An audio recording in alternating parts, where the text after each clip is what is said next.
Mesdames, messieurs, bien le bonjour et bienvenue en Brawl. Aujourd'hui dans cette vidéo, nous allons voir comment réaliser ce couteau à base d'impression 3D. Juste petite information, le début de la vidéo sera en voix off pour cause d'un petit souci technique lors du tournage. Sur ce, bonne vidéo.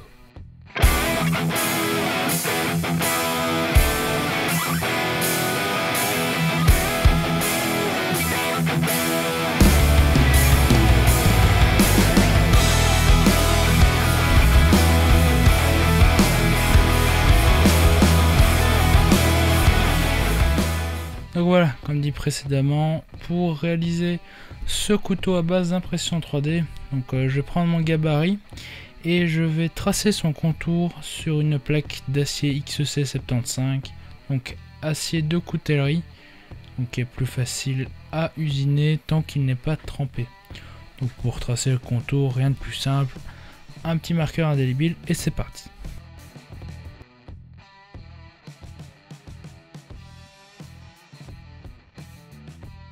Donc voilà ce que ça donne quand c'est tracé. Donc maintenant ce que je vais faire, je vais découper grossièrement le contour à l'aide de ma disqueuse.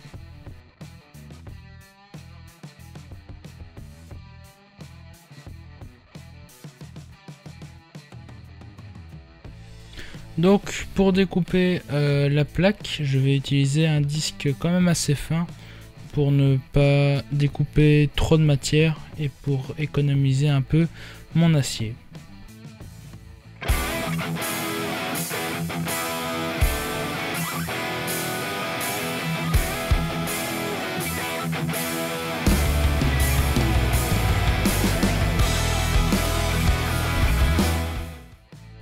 Donc voilà à quoi ça ressemble après avoir découpé grossièrement ma plaque. Donc maintenant ce que je vais faire, c'est que je vais utiliser ma meule stationnaire donc pour vraiment dégrossir, puis après on va passer à la lime.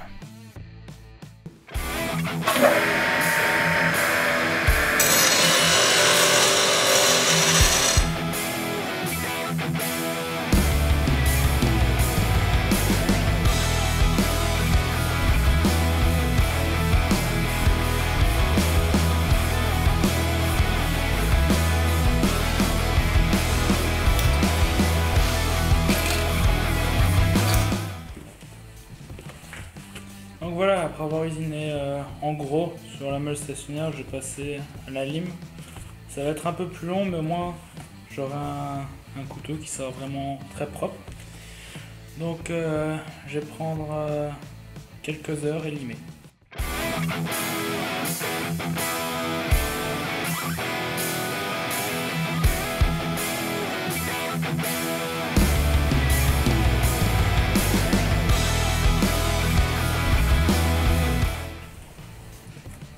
Donc voilà, j'ai terminé de limer, enfin du moins mon caméraman a terminé de limer puisque moi j'avais la flemme. Donc voilà à quoi ça ressemble, donc il est vraiment propre.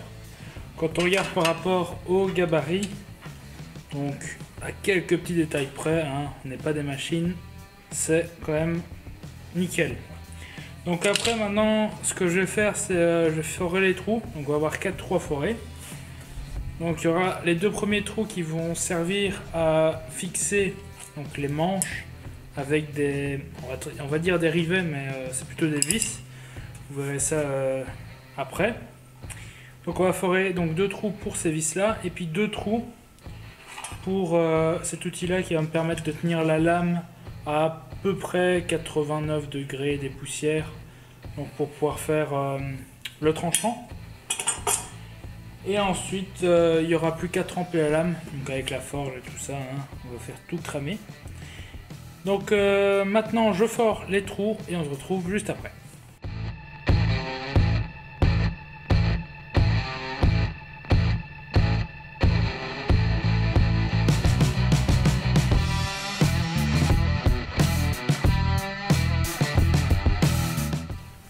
Donc voilà, on a foré donc 3 trous. Les 2 trous les plus éloignés, ça sera les trous pour mettre le manche, donc imprimé en 3D. Et ce trou là, ben, c'est celui en plus pour venir fixer le support. Donc ça viendra se fixer ainsi. Alors juste pour trouver l'angle d'inclinaison, vous utilisez la trigonométrie. Je vais pas trop vous expliquer parce que je suis pas très fort en maths, mais bon, j'ai fait mes calculs et mon angle d'inclinaison pour avoir un tranchant de 1,5 cm de large sur une épaisseur de, donc c'est une lame de 3,5 mm, donc il faut que j'incline de chaque côté de 89,78 degrés. J'espère que j'ai été clair. Soit. Donc maintenant, je vais fixer mon support, enfin ma lame à mon support, et on va partir sur la ponceuse à bande stationnaire.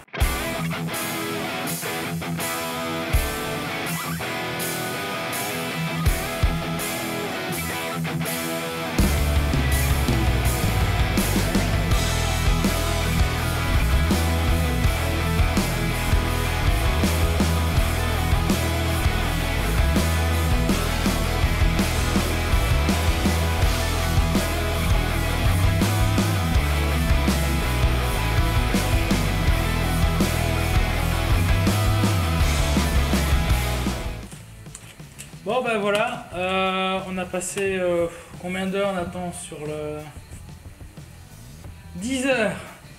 Enfin, c'est peut-être un peu beaucoup, mais on a passé énormément de temps sur le backstand pour faire les moutures. Donc à la fin, vous l'avez vu l'accéléré, j'y étais à la meule. Maintenant, ce qu'on va faire, donc on voit que le tranchant n'est pas totalement fait. Voilà. Donc on va passer sur la forge. Donc on va l'allumer et le tremper. Puis ensuite le passer 1 heure au four pour le rendre moins cassant. Hein, donc j'ai vu vos commentaires, donc ça fait quand même quelques couteaux. Je passe au four, donc merci aussi de vos commentaires. Donc on fait ça et on se retrouve juste après.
Juste avant, on a trempé à la lame.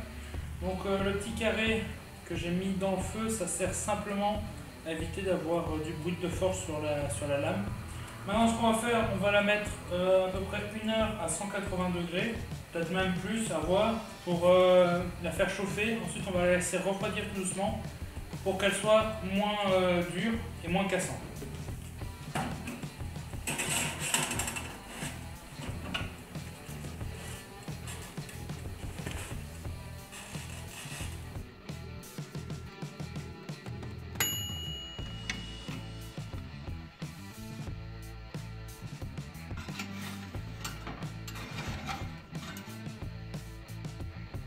Donc voilà, on a passé 2 fois au four, donc 2 fois 1 heure à 260 degrés.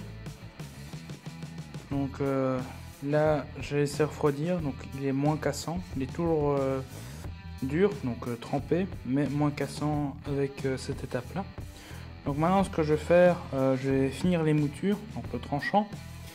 Je vais bien le poncer, le polir. Donc je vais faire tout ça hors caméra, hein, et on se retrouve juste après.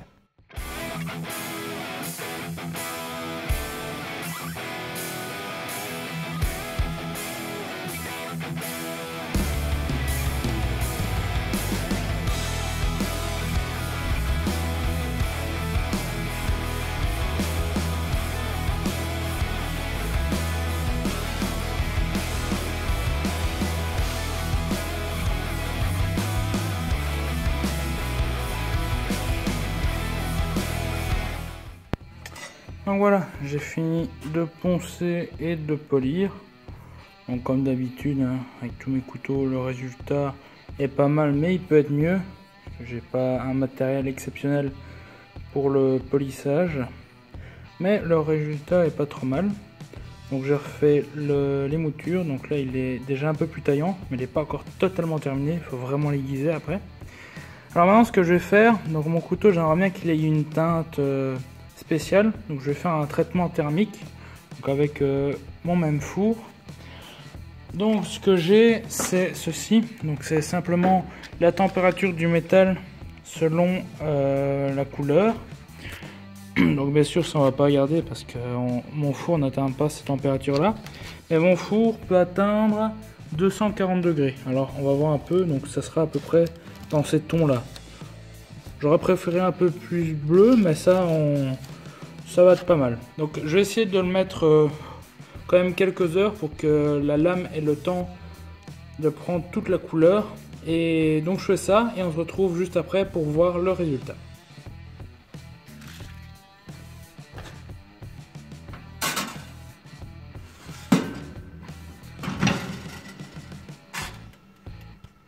Donc voilà, ça fait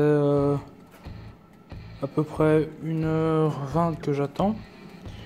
Donc on va couper le four, on va voir un peu ce que ça va donner. Hop. Ah bah pour finir, en fait la lame sera avec une couleur un peu bleutée, bleu mauve. C'est pas plus mal. On va voir un peu l'autre côté. Ouais, c'est exactement la même chose. Donc ça son aspect, ça son caractère on va dire. Voilà, on voit bien le reflet bleuté. J'aime bien ces reflets. Donc maintenant je vais le refroidir à l'aide de la soufflette du compresseur. Et ensuite on va regarder pour l'emmancher. Donc voilà, j'ai refait un peu les moutures, donc le tranchant.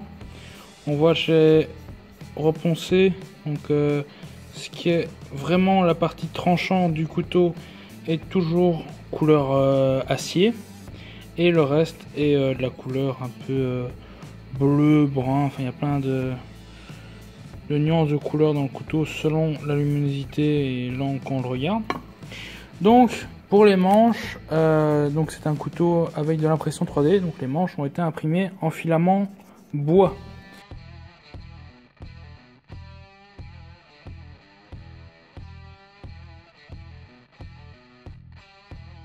Donc rempli à 100%, et quand on l'a entre les mains, on a vraiment l'impression d'avoir du bois. Et pour la fixation, donc on va utiliser ces petites vis là. On va les recouper, voilà ce que ça donne. Donc il y a une vis et c'est un genre d'écrou un peu plus long qui ressemble à une vis, enfin soit. Ça c'était dans des meubles Ikea, donc pour joindre deux meubles ensemble. Et on va utiliser ça, donc on voit que dans mon modèle 3D j'ai fait des renfoncements pour que la tête rentre convenablement dedans. Voilà. Donc ce que je vais faire, donc là je suis en train de tester, voir si les vis je les mets au four, j'aurai la même teinte, donc ça fera un truc un peu joli, mais ça fonctionne pas, bah, tant pis. Et pour les manches je vais les poncer légèrement. Donc je fais tout ça et on voit ce que ça donne après quand le couteau est emmanché. Donc voilà, le couteau est emmanché. Donc j'ai pas fini parce que j'ai un peu galéré. Donc là les vis, c'est-à-dire ça, voilà. Ça j'ai recoupé à peu près à cette hauteur là, et la vis c'est vraiment très petite, j'ai coupé. Et ensuite dans le trou j'ai mis une rondelle de chaque côté. Donc comme ça c'est bien serré. Donc la prise en main est bonne. Après ça, en fait le but de ce couteau là c'est d'avoir un manche interchangeable. Donc si vous voulez un manche en plastique, vous pouvez réimprimer un manche en plastique. Donc bien évidemment tous les modèles 3D que j'ai utilisés, je vais mettre ça sur Thingiverse. Donc je vous mettrai le lien dans la description si vous voulez le réaliser par vous-même. Donc ben voilà, c'est ici que cette petite vidéo va se terminer. Donc je tiens aussi à remercier Nathan qui est venu m'aider à filmer et à faire le couteau. Donc merci à toi Nathan, tu te reconnaîtras. N'oubliez pas d'aller checker mes réseaux sociaux. Donc je le rappelle, Instagram où je suis vraiment actif, Facebook, et vous pouvez aussi me rejoindre sur mon serveur Discord. Alors n'hésitez pas aussi à me donner des conseils pour que je puisse m'améliorer quand je fais mes couteaux. Et si vous avez des questions, n'hésitez pas à les poser dans les commentaires. Bon, sur ce, moi je vais vous laisser. D'ici la prochaine, portez-vous bien. Tchuss tout le monde.